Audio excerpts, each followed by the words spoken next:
सिर्फ ज़हीन लोग इन 5 सवालों के जवाब दे सकता है। क्या आप ज़हीन हो?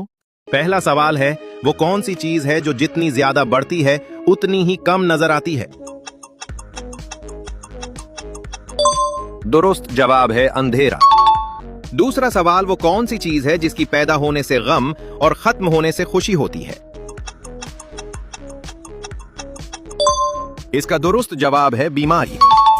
तीसरा सवाल, वो कौन सी चीज है जो कान से निकाली जाती है और हम उसे खाते हैं?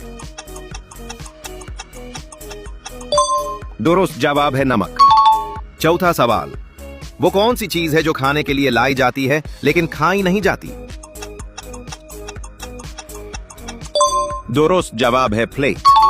आखिरी सवाल, वो कौन सी चीज है जो खाने से जिंदा रहती है मगर पीने से मर जाती है? इसका जवाब अपनी ज़हानत से कमेंट में बताएं।